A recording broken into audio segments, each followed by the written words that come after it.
spot for our state. I've always enjoyed coming here. Beautiful, beautiful part of the world. And we've got a great announcement here today. As you see, we've got a little hardware behind us that we're going to unveil here in just a minute. I do want to, welcome everybody. I know we've got a lot of dignitaries from here in Franklin County. Thank you for coming to this. I'm also joined by Florida's fearless Lieutenant Governor, Jay Collins, Green Beret, great guy.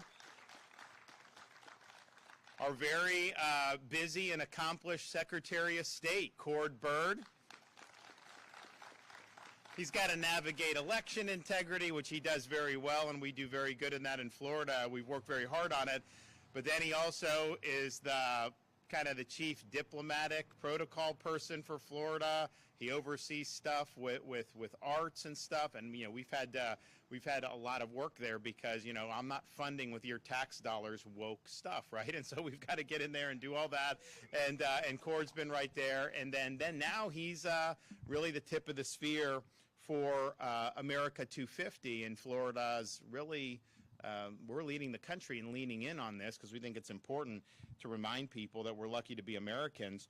Visit Florida President and CEO Brian Griffin. So he's relatively new to the job, doing a great job. So we're here today, September 17th, which just happens to be Constitution Day. And 238 years ago, we had the delegates to the Federal Convention in Philadelphia sign their names to what would eventually be adopted as the United States Constitution. And that was not an easy task.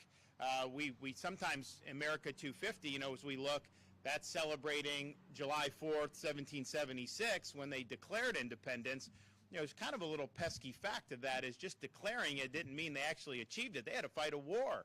They had to win a war. They had to win a war against the foremost power in the world, and they were very much outgunned. And you had 2/3 of the population either was loyal to the British Crown or didn't care.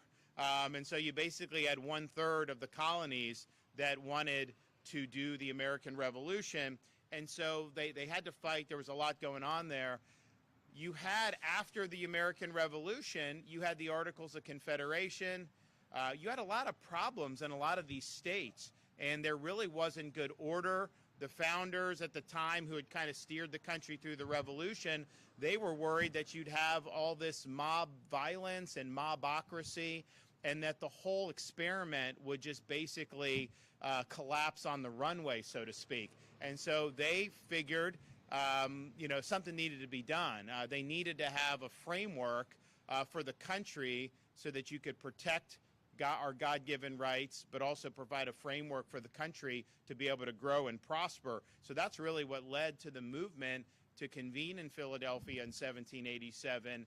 And part of the reason we're here today is because we are here as part of America's 250 to honor the namesake of this county and one of the delegates to that convention in 1787, Benjamin Franklin, who, I don't know that we've ever had someone quite like Franklin in all of American history. At the time, though, since it's Constitution Day, it's important to point out this was kind of a renegade thing that was being done. I mean, they said they were going to change the Articles of Confederation. They're meeting in Philadelphia. They didn't exactly have cable news then, so they're kind of deliberating. You don't have media in there, and they're having to hammer out a lot of really important issues.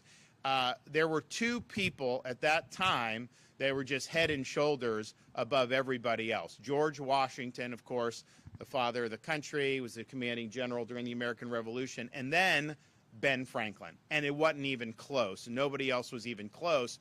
And so the fact that Franklin was there, and he was getting up in years by the time you got to the 1787 time period, that was really, really significant. And so Constitution Day is a reminder that this is not something that is normal to have a written constitution endure for over 230 years. In fact, it's totally opposite the whole sweep of history, where these republics had been created and then they typically collapse. And so our founders really took those lessons to heart. They wanted to make sure that they created a foundation so that the country would be able to prosper, but they knew you could do the best constitution in the world, but it would not be something that would run on autopilot. And so when Franklin walked out of that convention, he was asked, did you give us a republic or a monarchy? And he said, a republic if you can keep it. Because they understood each generation has to do their part, exercising the duties of being a citizen in a republic, sometimes having to strap on a uniform, risk your life, and even give your life for service to this country. So they knew that what they had done was monumental, but they also knew that the whole experiment would continue to be a work in progress. And so as we reflect on Constitution Day, there were compromises. It wasn't a perfect document, but it was the best that had ever been done up to that point.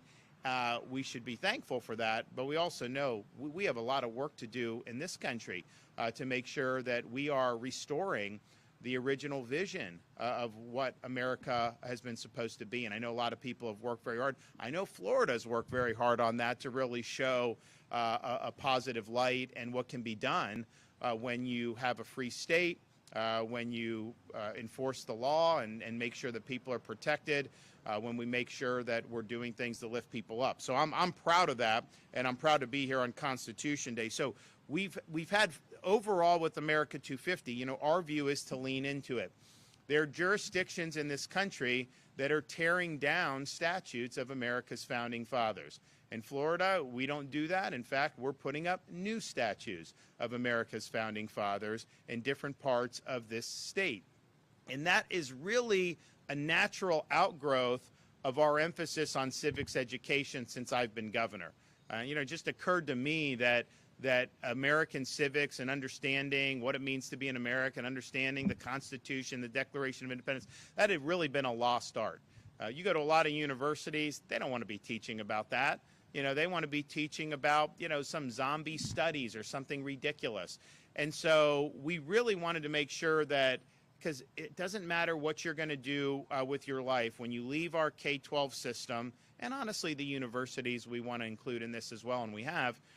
Some people are going to go straight into the workforce. Honestly, if you get skills, you graduate high school, there's a lot of opportunities to do that. Sometimes people go to college and they go deep into debt, not in our state universities because the tuition's the same as when I became governor. It's the cheapest in the country for Florida residents. We're proud of that.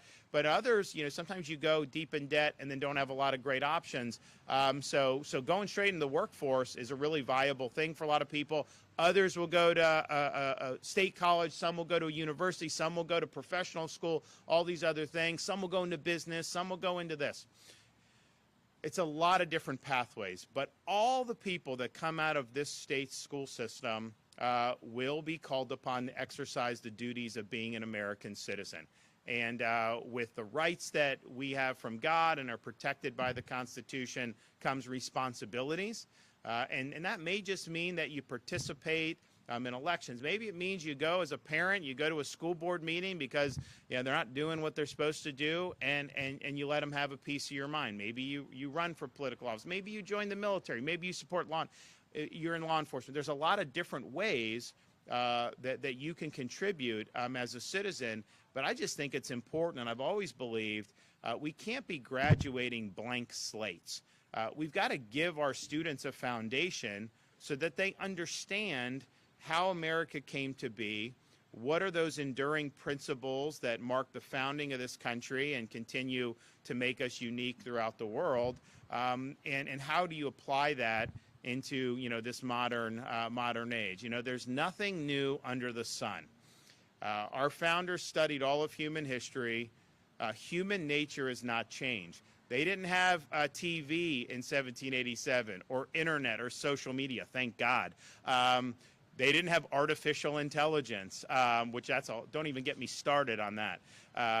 They're like, oh, we're all just going to be under artificial intelligence. Really?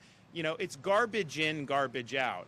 And when you're querying this, if they have a bad data set, they're producing bad results. And I see a lot of flaws in that whole thing. We'll discuss that at length some other time. So they didn't have that, but they understood human nature. They understood the power of government. They understood the need to limit it and separate the branches and create checks and balances. And those insights are as true today as they were in 1776 when they declared independence, in 1787 when they signed the Constitution 238 years ago today, and it was just as true when they ratified the Bill of Rights shortly after the launching of the new republic in the early 1790s. So all of that is just how I think it's important. So these are really timeless principles. These are things that we want our students to understand and appreciate. So we've done speech and debate now. We have this debate initiative. Every school district in Florida is doing it. I think when we started, I think we had like 10 school districts that really were serious about speech and debate. Now everyone is. We host a championship in Orlando. We've been hosting that there across the nation. And, you know, first of all, when you have to get involved in speech and debate, in this day and age, I just think it's important. You need to be able to stand and articulate something in a public setting. You can't just be like, you know, doing social media the whole time, right? And burrowing into that world. We see that creates a lot of problems in society. So I think that's a benefit, even apart from civics, just that we're doing that. But also, when you talk about speech and debate, you know, you may have a certain viewpoint on that. You know, you may be like a high school student that, you know, really, you know, believes in like gun restrictions, right? Well, you may be asked, hey, you got to defend the Second Amendment. And then you've got to question your own assumptions. You got to actually think, okay, there's a lot of people that believe in the Second Amendment. Why do they believe that? Why, you know, if a student hasn't been there, why is it? And then you have to go and you have to grapple, and then you actually see things from a different perspective. So I think it's really valuable. But we also understood, you can say, we got to learn all this stuff. It's so important. We can put money into it. And that's great. But you got to have teachers that really understand and are passionate about this subject as well. So we created a course for teachers, and not just limited to civics teachers, history teachers, English, whoever, where it's a 50-hour course. We got some of the best scholars from the country to do, so it's like a lot of it's on video, and you kind of do all this. You get a $3,000 bonus if you go through with it, which is really, really good. And I know a lot of appreciative, but you're actually learning things about, okay, you know, when they showed up in Philadelphia in 1787 to do the Constitution, what was their frame of reference? You talk about religion, you talk about Enlightenment, you talk about British common law, you talk about all these different things that influenced how the Founding Fathers thought and have influenced American constitutionalism since then. And honestly, you know, it is a lost art. You are not, that course that is offered in Florida, you're just not going to get that at universities. Now, maybe now at New College in Sarasota, Hamilton Center, University of Florida, we're working on Adam Smith Center to do more in Florida International. We've really worked hard, you know, on all this, and I think it's great. But generally speaking, around this country, you can go and you're just not going to be equipped with this. It's just been a lost art. So we've been very excited to do that. I think it's important. It's something that, you know, you may not, it's not always on the front burner, right, of things. But if you take a step back and you say, you know, ultimately this experiment is going to rise and fall on we the people. And if people don't understand this or don't believe in it, then it's just a matter of time before, you know, this whole experiment collapses. But so far, we've had 21,000 teachers that have gone through this course, which is really incredible. And, you know, the satisfaction results after they go through it is like 90-some% say it was very worthwhile.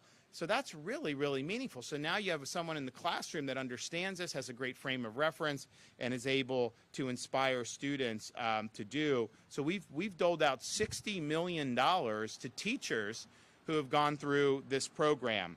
And I'm just really excited that we were able to do that. We've been doing it now for a number of years. It's been really, really good. So we've done all this on civics. And I mentioned something with the universities as well, because I do think it flows even beyond K through 12. We have something at the University of Florida called the Hamilton Center. It's only been in existence for a few years. I think it's already the premier institute for the study of Western civilization, American constitutionalism and citizenship in a republic in the entire country.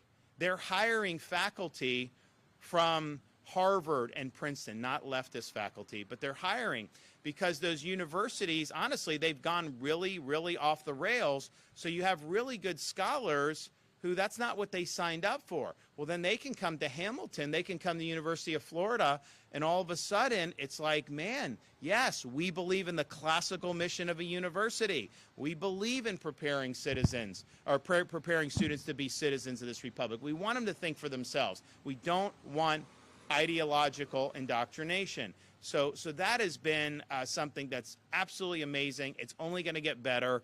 And, you know, I've spoken with some really significant people across the country that are in academics, and they're like, all these people want to go to Florida now. They're like, it's like that would, I mean, even 5-6 years ago, that wouldn't have been the case, right? Now, this has really been, the state of Florida is really the focal point of the study of American ideals, constitutionalism, Western civilization, the things that kind of elite academia has frowned on for so many decades because it doesn't fit their ideological agenda. Well, we're done with their ideological agenda, and we want these universities to work for you, the taxpayers. So you can't have a situation where you're voting people in like me by 20 points, and somehow these universities are Marxist compounds. That doesn't work, and that's not what we're doing in Florida. So Hamilton Center is amazing. New College in Sarasota, another good example. You know, they just got commissioned a statue on campus. They got privately funded that they're going to do to commemorate Charlie Kirk. Not a lot of universities would probably, you know, want to go that direction given their ideological orientation, but New College is really dedicated to being a classical liberal arts college. It wasn't always like that. It was very left of the left. We put a lot of people on the board. They got new leadership.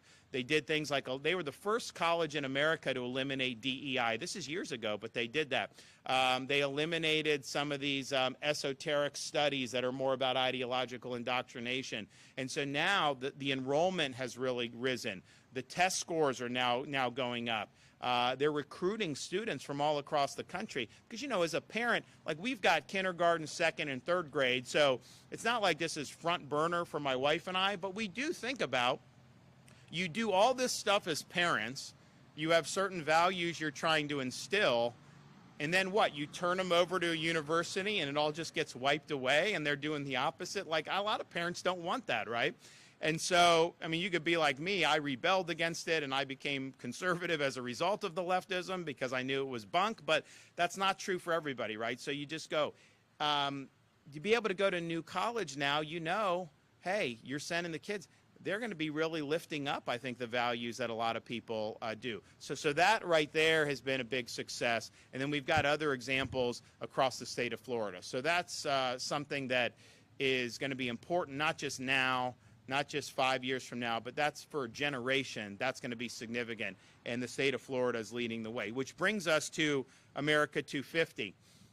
I think it's really important. I mean, you know, next year is America 250, but we've leaned in on it and say we're going to be doing a lot of stuff leading up to next year, and we're going to make sure that the state of Florida is really at the forefront of celebrating this. Now, Florida at the time was not a British colony and was not a part of the American Revolution. We obviously came online a little bit later than that when you had, you know, different skirmishes, things that kind of happened in that, and eventually became a territory and then became a state in the 1840s. And we are the oldest, with St. Augustine, that's the oldest settlement in all of European settlement in all of North America. You know, I see some of these guys sometimes from Massachusetts. We're at the National Guard Conference a couple of months ago, and they say, you know, we have the first muster in 16, whatever. I'm like, whoa, whoa, whoa, whoa, whoa. They were mustering in St. Augustine in the 1500s. That's just the truth. But it was not, it was Spanish control. So, but put that aside, we think it's important, we know it's important, and so we're going to do it. So we started with George Washington. There was a statue of him up in Mount Vernon, and I guess they weren't necessarily using it at the time, so Mount Vernon agreed to loan it to the state of Florida So we put it in the state capitol in Tallahassee. So you walk in, and if you're going to go left to go to the governor's office, you see this beautiful statue of George Washington there. And we did the unveiling of that, and that's just been amazing to have that in the state capitol. I mean, you know, the reality is Franklin is one of a kind. Washington, if it wasn't for Washington, the country would not have gotten off the ground. That's just the truth. You know, the whole idea of a republic is no one is indispensable. You elect people, you do this. It's more about, you know, we the people, and people can get elected, serve for a short time, whatever. And that's true. Washington's the exception that proves that rule, because without him, it wouldn't have happened. So that was so important for us to be able to remind people about that. And, you know, his name has been put on a lot of stuff, Washington, D.C., Washington State, you know, he's on the, you know, $1 bill, all this stuff. Sometimes people just like, it's like, okay, Washington, it's like almost been sterilized when people don't really appreciate, you know, what a unique and an impactful individual he was. So we did that. That was really good. Then we did in Jefferson County, we were able to get a Thomas Jefferson statue. So you have this great statue when you're going up, I think it's the courthouse there in Monticello. You go up and you got TJ just sitting there, you know, he's sitting on a bench or whatnot. Really, really impressive statue. Cord Bird was able to get that done. We're here today, we're gonna unveil in a minute Dr. Ben Franklin's statue in Franklin County, which I think is really, really amazing to be able to do. In the hopper, Alexander Hamilton in Hamilton County. We are going to have James Madison in Madison County, and we're even going to go down to the Florida Keys to airmail in a James Monroe statue in Monroe County, which is going to be really, really great. So Ben Franklin. I don't know how he did all the stuff that he did. I mean, like, he's inventing things. He would write books. He was a diplomat, a statesman. I don't know that we've ever had a leader in American history that had such a diversity of accomplishments and achievements as we did with Benjamin Franklin. He was somebody that did Poor Richard's Almanac, a collection of proverbs and rules to live by. He was an inventor. You know, he's flying the kite, you know, with lightning strikes. He's doing things on bifocals. He did a stove. He's doing all these different types of inventions. He founded the University of Pennsylvania in 1749, which is well, it had been one of the top universities. I mean, recently some of these, the way they behave, it's just different. So he did that. He was very active in the cause of independence, which is significant because he was well known. He was very successful as a colonist. He did not have a bad life. He was taking a huge risk to be agitating for first the redress of grievances, but then ultimately separation from Britain. When they got to the Continental Congress, when they were working on, and Franklin was one of the ones that was working on the Declaration of Independence, you know, he's famous for telling the folks assembled there and by extension the colonies that they represented, we must all hang together or we surely will hang separately. So when they pledged their lives, fortune, sacred honor, they knew that if they lost, their penalty was guaranteed death. That's what would have happened. They all would have been executed for treason for having signed the Declaration of Independence and fought for American independence from the British colonies. And so he was one of the Committee of Five that drafted and presented the Declaration of Independence. He later, of course, as I mentioned, was at the Constitutional Convention in Philadelphia in 1787. And, you know, that convention was not easy, you know, because you had populous states that just wanted representation to be by population. You had smaller states that said, no, we want states represented. We were a confederation of states. It's not about just individual population. So that was like almost insurmountable. That's why they created the House, which is population, and the Senate, 2 senators for each state. It's called the Great Compromise. They had to hammer out a bunch of other stuff. I mean, just having an executive, they rebelled against the king. What, you're going to create a single executive? Is that going to be someone that's going to be too powerful? So they had to debate all these different things. And it really didn't go well for most of the convention. And so at one point in the convention, Franklin stands up, and obviously he commanded respect just because of how accomplished he had been. But he was also known as more of a rationalist, more of a deist. You had a lot of religious influence during the Revolution, but Franklin was not considered one of those people. So he stands up and he says, I'm thinking to myself, how is it that we have not appealed to the Father of Lights to illuminate our understanding? And so he requested that they all engage in a prayer to be able to ask God to help them make it through the convention. And, sometimes that's pointed to that, well, Franklin may have had a reputation as a deist, but, there he is wanting to appeal to God. Others say, well, that the convention must have been in dire straits if even Franklin is saying, we need to appeal with prayer, because that was not like him. So they did it. They came together, and they eventually hammered it out. And he said towards the end, so they're signing it. So this would have been September 17th of 1787, and they're signing it. And George Washington was the president of the Constitutional Convention. He was sitting at the front. And Franklin stood up, and Washington had a chair that he sat on, and at the top of the chair there was like half of a sun. And Franklin said, I've been looking throughout the course of the convention to try to figure out the sun on the back of Washington's chair. Is that a rising sun or is that a setting sun?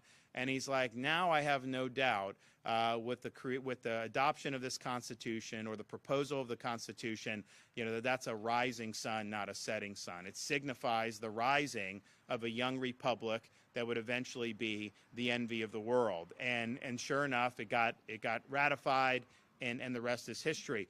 During the Revolution, though, so he was kind of back in the States then. He was out as a diplomat. In Britain, he was there for a time. He was in France. He was legendary for his carousing in France. I mean, he had a lot of fun in Paris when he was doing it. I don't even want to know the details of that, but he was definitely somebody that enjoyed life.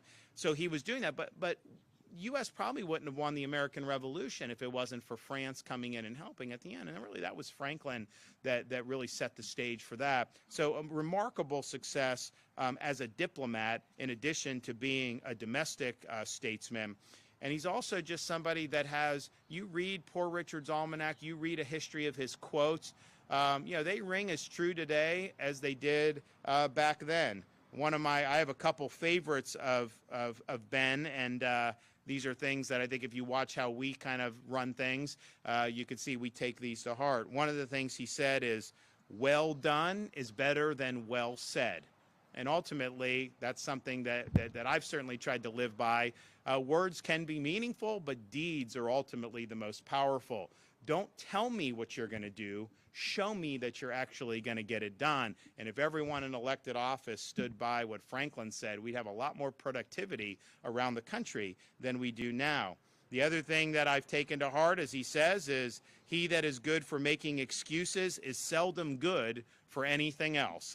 You got to kind of step up, you got to get it done, and you can't be making excuses. So we're really excited to be here. I think people need to know. I mean, my kids, we're telling them every time we do these about these different folks, and I really hope our young people are able to be inspired by the examples of America's founding fathers. I mean, I just think to myself, how would this have worked back in 1776, 1787, if instead of like a Benjamin Franklin, you had people like Adam Schiff? I mean, would it have done well? I mean, I think probably it would not have done well, right? I mean, it's just so we were really blessed with a unique set of leaders who were able to achieve great things and give us an opportunity to live in a free society. And obviously, we struggle to continue that, to make it better, to restore freedoms as those have been eroded by big government over the years. And we've done that in Florida in a number of different respects. But man, I hope these young people throughout the balance of this year and through next year really are able to learn something significant about the founding of this country. And I think it could help spark a great renaissance throughout the country if young people really appreciate these ideals. The country's always done well when we're true to these founding principles, when you're applying those faithfully, we typically do well. We get into trouble when people turn their back on those founding principles and when they're not continuing to recognize the enduring principles that the country was founded on. So I do think it's important, not just as an academic exercise. I think it's important going forward as free people. So before we're gonna call up the LG, we're gonna call up Cord Bird, we're gonna call up Brian Griffin to make some brief comments. But before we do that, Secretary Byrd and I are going to officially unveil the statue of Dr. Benjamin Franklin that will be right here in Franklin County.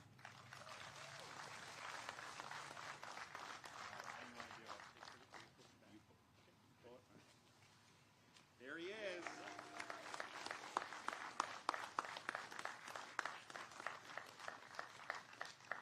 Good man right there. All righty. So we'll start with, so Jay Collins was a Green Beret. I think some of you may have met him already, or you know him, but if you don't, he was a Green Beret for 23 years. He's actually the first person, after serving 18 years, he lost one of his legs, and rather than retire, he became the first person in the history of the Army to re-qualify as a special operator Green Beret on a prosthetic leg, which is not easy to do. And you got to go through the same stuff that they did, everybody else does. And so he's got great experience serving our country in uniform. He's also been operator for a charity that responds to natural disasters, and they have done a lot in Florida. Knock on wood, hopefully we don't need that this hurricane season. So far in the Atlantic, I think there's something out there that's I think going to be a fish storm. So we're watching, every day that goes by in September gets us kind of one day closer, but you never know, right? These things can happen very quickly. But he's done that, remarkable. And then even more recently, we were in when Iran and Israel had the conflict. We had a lot of Floridians that were over in Israel, students that were studying or on tours, church groups that were over there. And there was a frantic, what are we supposed to do? The airport's closed. How are we supposed to get? So we authorized rescue operations through the Florida Division of Emergency Management. We were able to get thousands of people out of Israel. We flew home, many of them, from Cyprus and other places. And so, I was happy to authorize that. But, I'm sitting at a desk signing this in Tallahassee. Jay Collins was then a state senator from Tampa. He flew over to Israel, was on the ground as the ballistic missiles were coming down, personally rescuing people from that conflict and bringing these Floridians home. So I really appreciate what he's done for service, and he's been very strong on achieving major conservative victories, whether that's Second Amendment victories, whether that's banning the Chinese Communist Party from buying land in Florida, which I signed, but he did in the state Senate. These are major, major things that have been really good for the people of Florida. So I present to you Florida's Lieutenant Governor Jay Collins.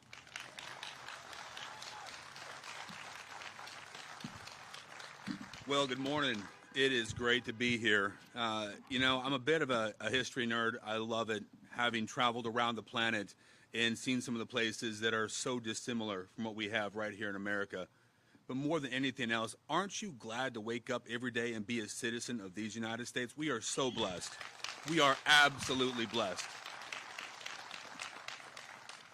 With America 250 coming up, the governor hit, as always, all of the key talking points. You can hear some things again, some things that are really, truly important. But what we have to talk about is the audacity, the courage, the thoughtfulness, the leadership of our founding fathers. Look at what they built. Look at our nation that they built compared to the time. They risked everything they could be for a belief of something bigger than themselves, of freedom, of a republic, of we the people. They did that. We uphold that. When I served in the military, when the governor served in the military, and each of you who are veterans as well, we swore an oath to defend our Constitution, to protect, preserve, and defend. And that's the same oath that we swear when we serve in office. It's fitting that we're here today in Franklin County honoring Dr. Benjamin Franklin the way we are, because frankly, there is nobody who we should talk about more on this day. What he did behind the scenes to build a nation. When the spotlight wasn't on him, he was never a president, but he did so many things. Only 2 years of formal education. He signed the Declaration, he signed the alliance with France, he signed the treaty with Britain, and then he signed our Constitution. He led our nation through storms, through difficulties, and yet was resolute in the end. The governor hit on the amazing things that he said.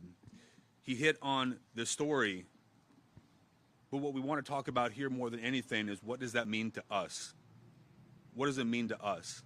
We have an opportunity each and every day as citizens of this nation, living in the best state in Florida with America's governor, who has stood alone incredibly often and been right when others wanted to chastise and push back. We know that bold, focused, conservative leadership matters.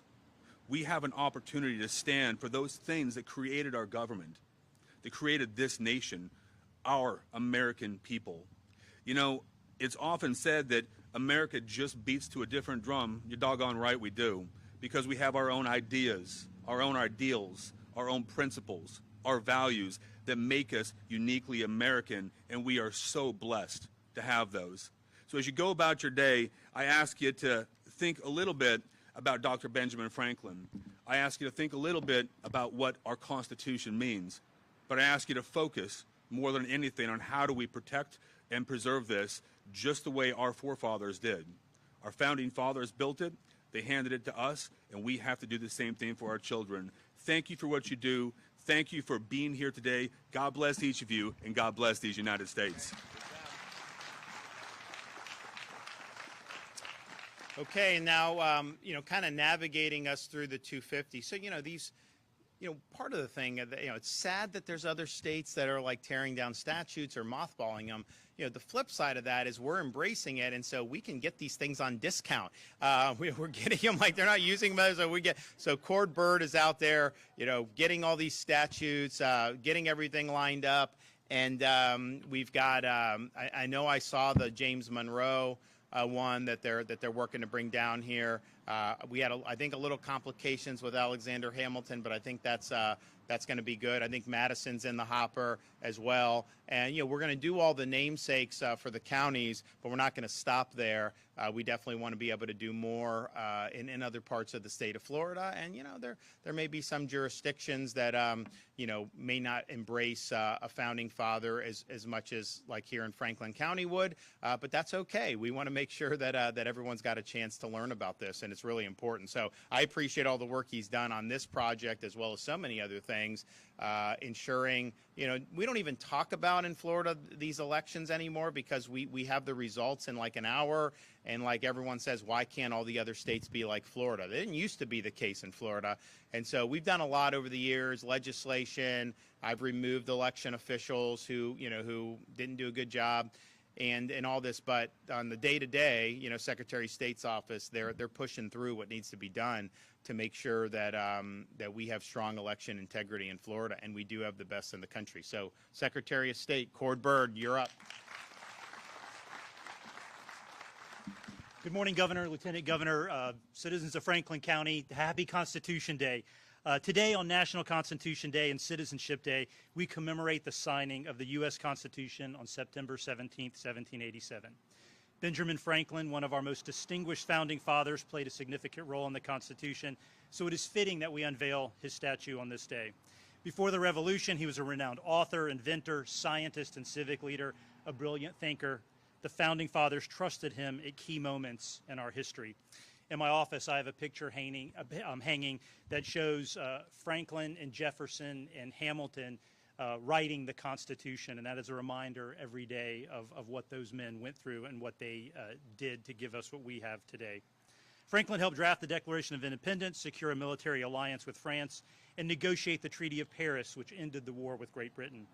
In all his accomplishments, Benjamin Franklin embodied the virtues of hard work, enterprise, ingenuity, virtues which have characterized America's rise as the most dynamic and innovative nation in the world. And the governor mentioned Franklin's wit and wisdom immortalized in his publication, Poor Richard's Almanac.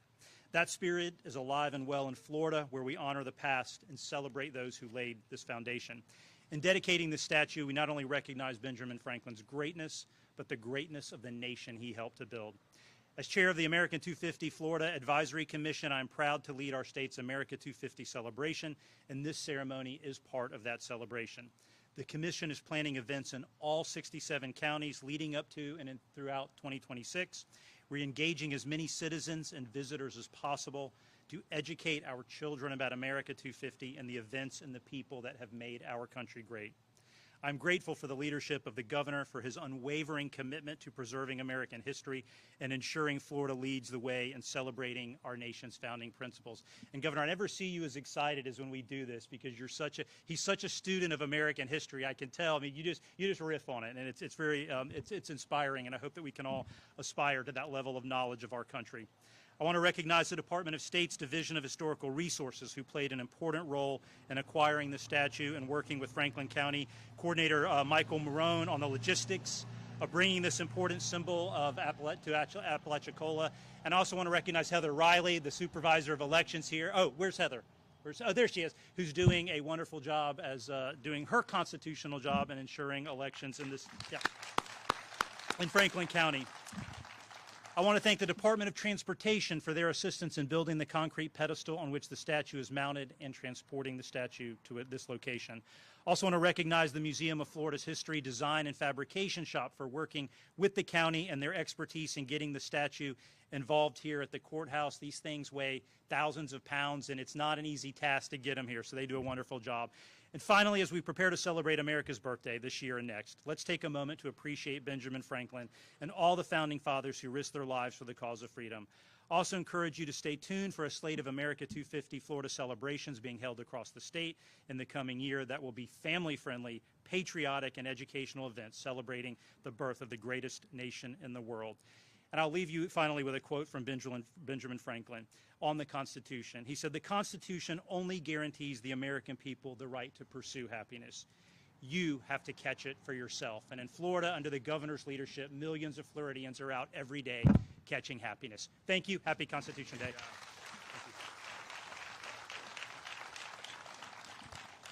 Just for the record, I get just as excited when we're talking about road widening projects and infrastructure grants. Yeah. If you believe that, I've got oceanfront property in Arizona I would like to sell you. So visit Florida. C. O'Brien had worked in our office for a number of years, and it's an important thing to kind of parrot Florida's virtues to folks. We've got, they said like no one was going to come this year for whatever political reasons. We've had these left-wing groups have done boycotts on Florida for years now, certainly since I've been governor, and I think every time they do it, we set another tourism record. And so we're doing very good. We have that. And, it's interesting. Obviously, people go down to the theme parks, and there's a lot of activity in South Florida. There's different things that happen. But one of the best things you can do if you really want to have a good time with your family is do Old Florida. And it's honestly, it's refreshing to not have everything be commercialized and everything, a lot of family. And I will tell you, like here in Apalachicola, like they catch the fit. It's amazing what they do. Great restaurants, very, very good, but just very beautiful. And, this is kind of, as Florida was meant to be. So we have so many great spots, particularly throughout the northern part of our state, not just here in Franklin County, but throughout the region. We've worked really hard with folks here and in neighboring counties to, recover from the storms. It's not been easy. I mean, you had Idalia in 2023, which was a major hurricane. It didn't get as much attention because when it hits the Big Bend in Florida, the media doesn't care as much as if it hit, other parts. That's just how they are. But it was very, very significant. Then you did Debbie, which wasn't as significant as Idalia, but it's going the same path when people are recovering. So that was really devastating. Then you had Helene, that came in. Milton did turn and went further south on that. But, that's a pretty significant string of events, and we're hoping that we get a respite. We had 10 years from 2006 to 2016 where there were no hurricanes in Florida that hit, and then we've had 6 majors in the last 7 years. So these things kind of go in. But we've been really supportive of helping out with the response initially and then continuing to do it. And, you can count on me to do it. Hopefully we don't have to do for any new storms and we can just kind of focus on the ones that have happened. But I do know that this is a great part of the state, and I know more and more people see that. So Visit Florida President and CEO Brian Griffin. Thank you. Well, thank you, Governor, and good morning, everyone. I'm Brian Griffin, President and CEO of Visit Florida, which is our state's tourism entity. Happy Constitution Day. Indeed, Florida is the #1 tourist destination in America, and we're proud of that. But we're here to honor one of America's most remarkable founding fathers. Over the last few years, we've all witnessed a craze of bad faith, politically motivated demonstrators tearing down statues and demeaning our nation's founding. It achieved nothing but to reveal how little those individuals knew about American and world history. We're a good, decent, and just country founded by a group of wise, earnest, and God-fearing individuals, and we are lucky to call America home. Therefore, we should take every opportunity to remind future generations of the value and scarcity of liberty. That's why it's so fitting that Florida is putting statues up to restore the rightful recognition of our founding fathers and to celebrate them and all they contributed to our nation's successes. Once again, Florida leads. Benjamin Franklin was, in particular, a man of many talents: a printer, a scientist, an inventor, a diplomat, and a statesman whose brilliance helped to shape the United States. At just 15, Benjamin Franklin was already publishing essays under a pseudonym, outwitting Boston's literary elite. And among his many contributions to science and industry, he charted the Gulf Stream, aiding transatlantic voyages, which is an endeavor that particularly resonates here in Florida, where our currents draw visitors from across the globe. His ingenuity gave us the lightning rod, bifocals, even swimming fins, important to Floridians, and his work as a publisher developed effective political commentary that shaped the Revolution. He was instrumental in the Continental Congress and in the Constitutional Convention. He was a pivotal American diplomat in Europe, as the governor mentioned. He was an accomplished writer, and he was a man that lived by values. When he returned from his first trip from London, he sat down and wrote down, he was in his 20s, a list of values that he wanted to live by, honesty among them. And that's just so rare and important and speaks to the founding fathers, speaks to him. As a signer of both the Declaration of Independence and the Constitution, Franklin's courage bolstered others in the fight for our country's independence. A contemporary of Benjamin Franklin said, "He snatched lightning from the sky and scepters from the hands of tyrants." Here in Franklin County, Florida, named in his honor, this statue will be a beacon of that legacy. It invites us to reflect on America's founding and our experiment in self-governance.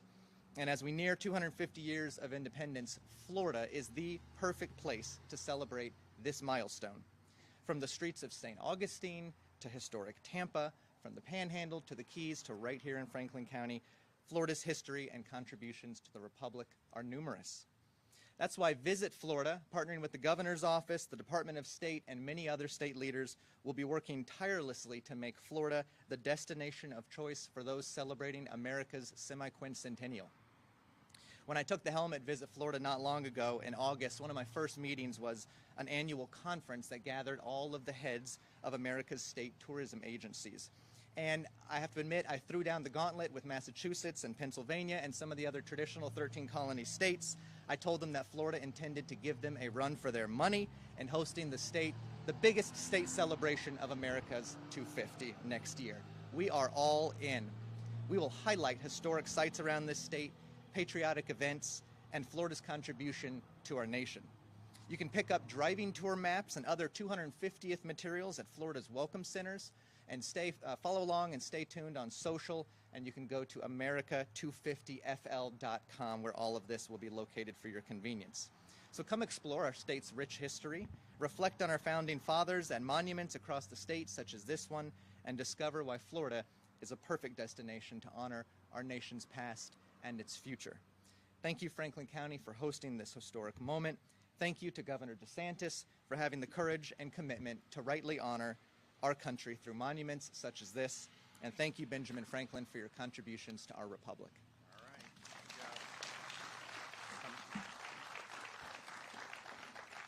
And you know, it goes without saying, but I will say it, and I know the sheriff will agree with this. You know, you see these people across the country. You know, they think they can go and defile a monument or tear down some statue or monument. You know, just understand. You know, you pull those stunts in Florida, you are going to face serious consequences. We're not just going to sit there idly by and let you destroy public property. You know, you also just, you know, the reality is as we look into 250, and Franklin was obviously very prominent in Philadelphia for a lot of his life. The Continental Congress met there, signed the Declaration of Independence there. The Constitution was debated and signed there in 1787. And, you know, you actually, if you ever get a chance to go in, I know the city's not as safe as it should be, and which is a whole nother issue. You know, you got these district attorneys that basically let the criminals out, and they don't prosecute like you should. That's happened in Philly in a really bad way, and so I mean it's really hurt the city because they've turned the back on public safety. And I know people say, why has this happened? Well, it's, you know, it's you got financing from people like Soros, you got a political machine, you got all this, but the reality is the results have been poor. So hopefully, because I went there back in the day, and I mean it was very vibrant, but things have changed, particularly in the last 10 years. But you can go into that Constitution Hall, and you go in, and honestly, it was small. Like, I mean, I'm thinking, like, these guys are all, like, kind of crowded in there. They were there in the summertime. You know, they didn't have air conditioning back then. And so I was like, man, you know, this is really something to be able to see that. But that's always been very meaningful to me, that you know, that particular building where so much of the republic was birthed there, and you know, a city that's got that. They got a statue of Rocky still somewhere. I mean, so like for me, it's like they're singing my music there. But I do think it's an interesting thing to be able to do and see and learn from. Okay, do we have any questions? For you to be able to unveil these statues for Americans? Well, I'm just passionate about the idea that you know, we were really lucky to have such a great constellation of leaders found this country. They were very smart. They had studied history. They understood human nature. They understood that they were swimming against the tide of human history by trying to establish a Republican form of government.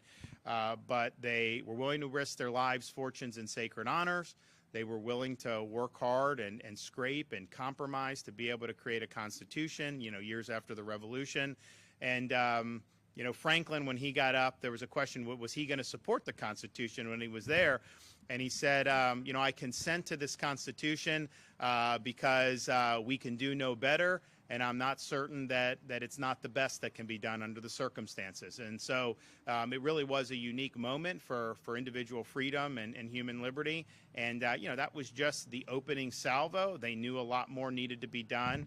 You know, Franklin, because a lot of the founders get criticized on the other side, but I think it's important to point out, you know, he was the founder or one of the leaders of the Pennsylvania Abolition Society. That was something he believed in, you know, very deeply, and was pursuing that all the way until his death. So I just think it's important for us to appreciate what we were able to inherit as Americans, to give thanks to those who did risk their lives, fortune, sacred honor in order to establish this republic. And I just think it's important that people know that, appreciate it, understand the ideals that they fought for, understand the principles that are reflected in these founding documents, understand the colorful nature of some of these guys like Benjamin Franklin, and the stoicism of a George Washington, the intellect of a Jefferson or a Madison. It's really, really important. And you know, so I'm just thankful that we're inheriting that legacy.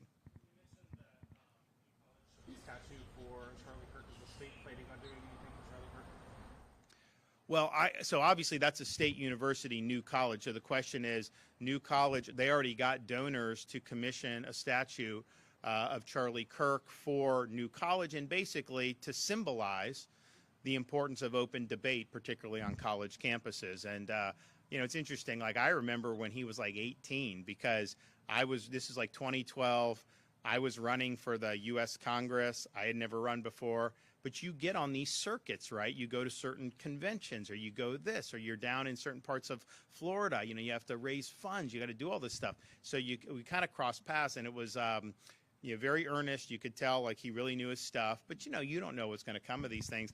And then like a couple years later, I'd see him, and like he'd be at these big events and doing all this, and really grew that organization in a really significant way.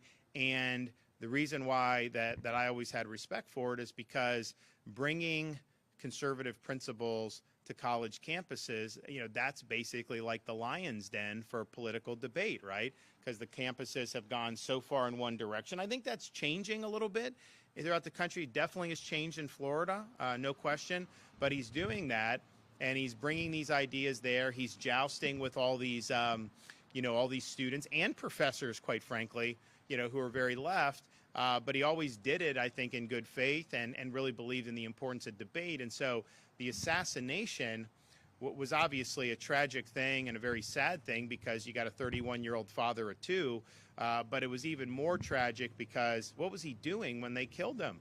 He was debating students, you know, making the argument, showing how, you know, you rely on logic and reason and facts to win these things.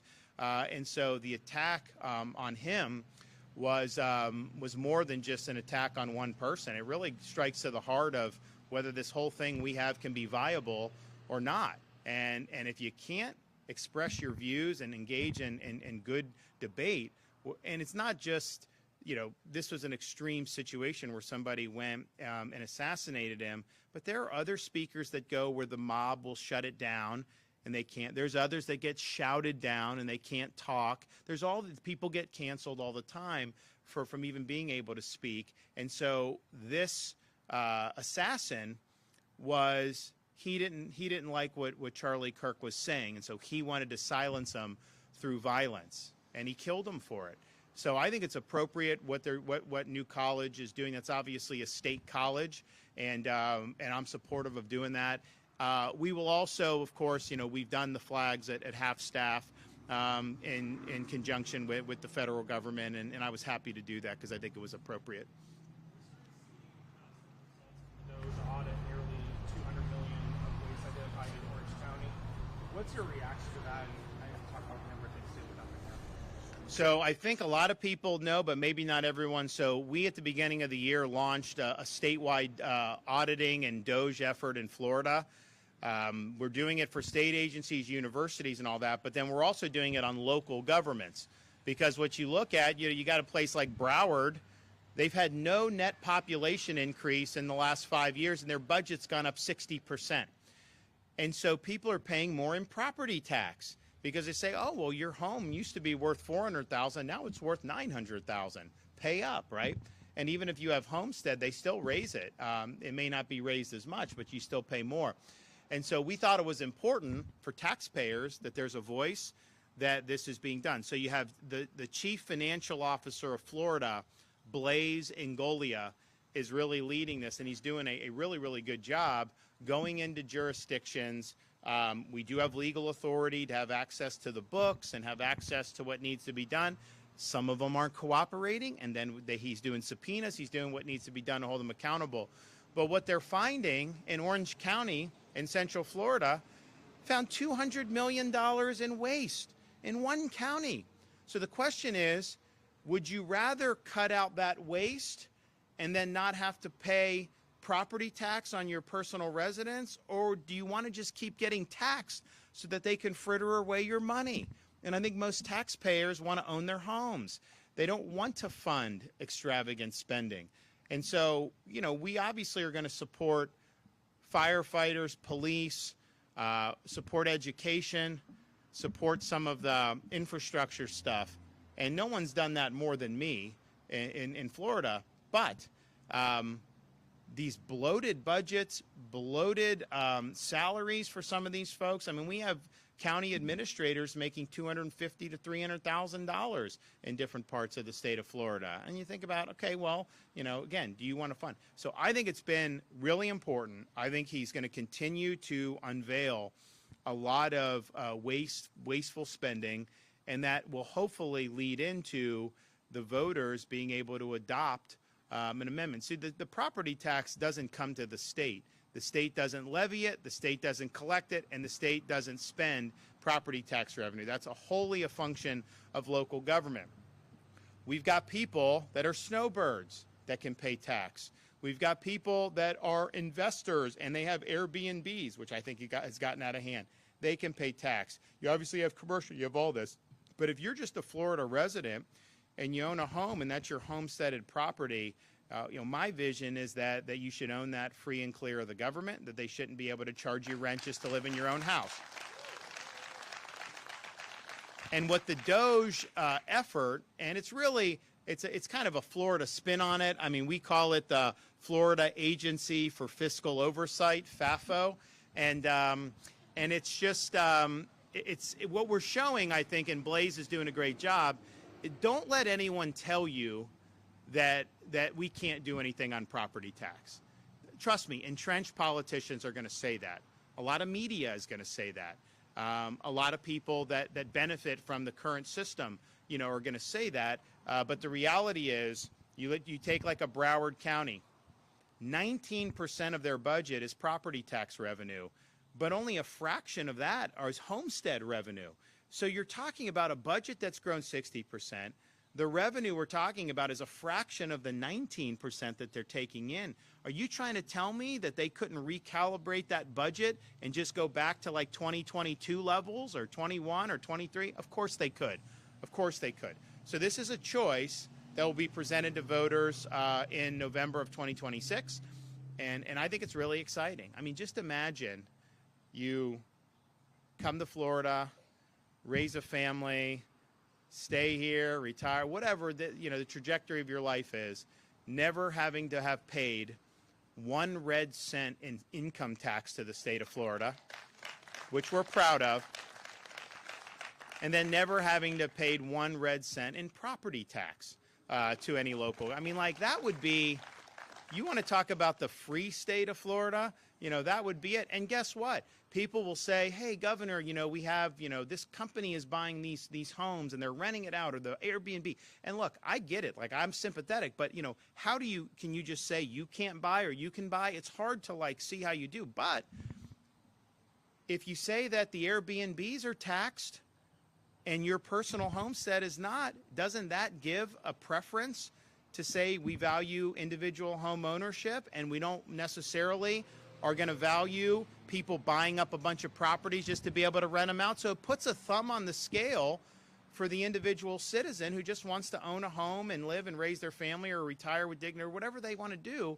So I think it's a way of getting at that issue where folks have raised questions about, because I mean, there's some parts of near the theme parks, there have these subdivisions and most of the homes are Airbnb homes, right?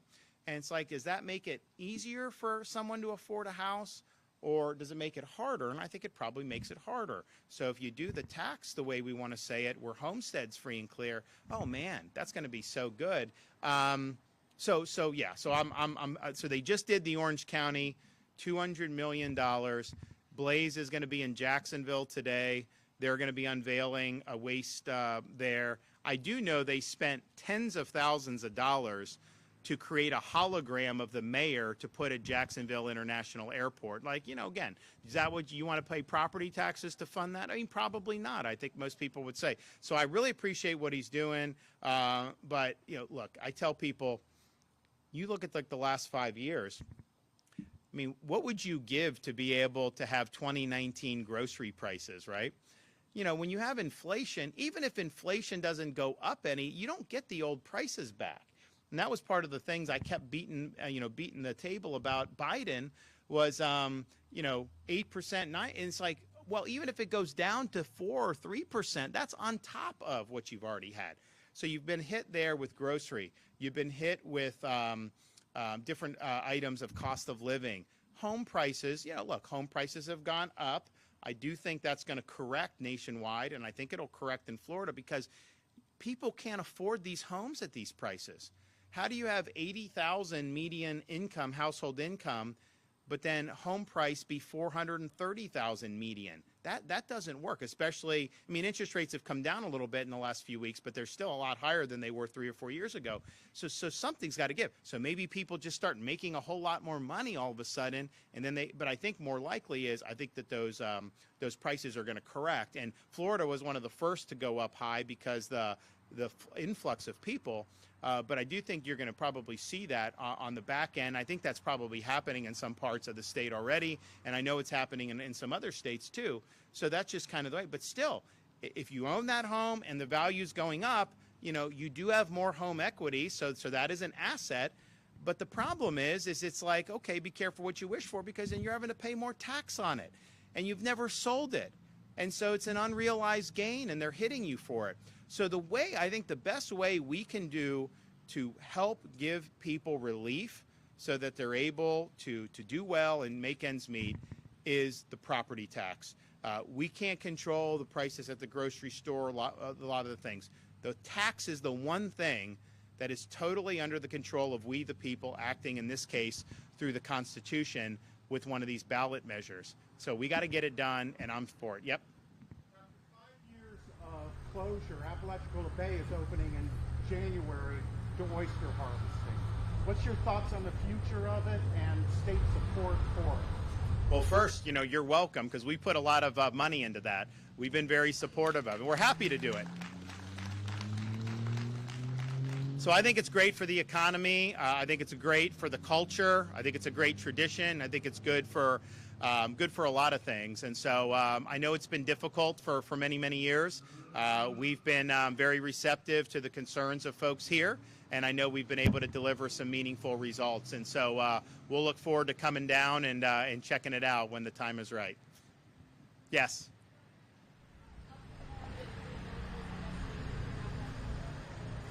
I'm sorry? The Attorney General of what? What about him? For what? The water. Oh, you know, I haven't been briefed on any updates, so I would ask him, you know, on that. But yeah, that's another one that's doing a really good job. I think he's been very assertive as Attorney General, certainly with the protection of kids and youth from predators. And we've got a huge problem in this society. You know, as like a dad, I've got young kids. It's like when I was that age, you know, you kind of like, if you're at home or whatever, you're kind of protected. Now, these people can get on the internet. They can get into video game. I mean, like, they can reach your kids. And so, like, my wife and I are always trying to find ways to, like, not do. And it's been a big problem for this country. And Florida, our policies are very simple: zero tolerance for exploitation of our kids. And that includes us instituting under my tenure the death penalty for pedophiles. I think that that's an appropriate punishment when you're doing this to these young kids. And so the Attorney General, so James, has been really, really strong on defending the innocence of our kids, holding the bad guys accountable, and also vindicating parents' rights. You know, they created an Office of Parents' Rights in the Attorney General's office. Very, very important. You know, you've seen this thing, this phenomenon, and we saw it in Florida, unfortunately. You know, after the assassination of Charlie Kirk, you know, you've got people out there celebrating that. And I'm thinking to myself, look, I may disagree with somebody politically. I would never think it would be good for something like that to happen. It's not good for, obviously, the victim and the family. It's not good for society for this stuff to happen. So to be out there cheering it, you know, was a real problem. And people say, oh, well, you know, people can do what they want, free speech. Well, yeah, no one's saying the government's going to put you in jail for doing that.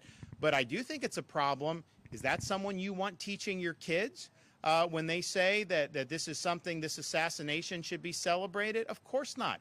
And so you have teachers in Florida that are getting pink slips as a result of that. Is that somebody you want? If you go into a hospital and you need care, and maybe you have a right-leaning like shirt on where there's a message, you know, do you want one of these nurses that was glorifying a 31-year-old father of two getting murdered in broad daylight? No, that's not good. When you're in these positions of trust, when you're in education, when you're in government service, when you're in healthcare, where other people are impacted by what you're doing, there's a higher standard of conduct that we have a right to insist upon. And so the Department of Education in Florida immediately has taken action. University of Miami, which is a private school, they severed ties with one of their physicians who was a professor, because she's out there just incredibly, glamorizing this. And so I think, it's one thing to have like Antifa nut jobs that just do what they do.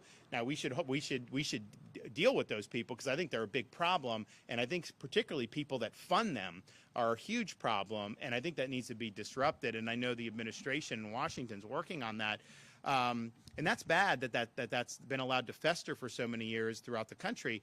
But I'll tell you, it's kind of demoralizing when like people that are just in like normal professions that you would think, kind of that, then they're out there doing that. And so that's a wake-up call, I think, for a lot of folks. But we're proud of what we did on that. Commissioner of Education, Stasi Kamoutsas, has done a great job with that. And we're just going to keep making sure that there's a higher standard. You have a right to kind of do that stuff. But you also have a responsibility in these positions of public trust to behave in ways that are consistent with, I think, appropriate standards. And just as a dad of kids, I would not want my kids in a classroom being taught by a teacher who thought it was fit to revel in the assassination of a young father of two. I don't think that's appropriate. Yes, sir.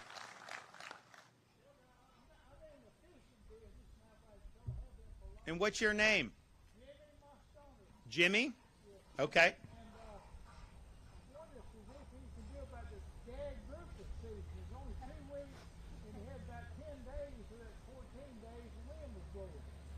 Have you availed yourself of our Gulf Red Snapper season at all? Huh? Okay. Yeah, so basically, we want to do that. So we have control. So the feds are very restrictive, right? They gave us control over Gulf Red Snapper. So we go and we, look at it. And I told my guys, I was like, I talked to all these fishermen. There's massive numbers of these fish in the sea, like the red snapper. That's true on the Atlantic, and it's true on the Gulf. And I was like, I'm not. And we had very little season, but when I became governor, and I was like, we got to do better. So we've done it. We've done the data. We have the largest Gulf red snapper season in the history of state management of this. So this is like in modern times, including Memorial Day weekend, including there's going to be Veterans Weekend, all the way through New Year's are going to have dates. So it's good. But here's the thing. The population is as healthy as ever.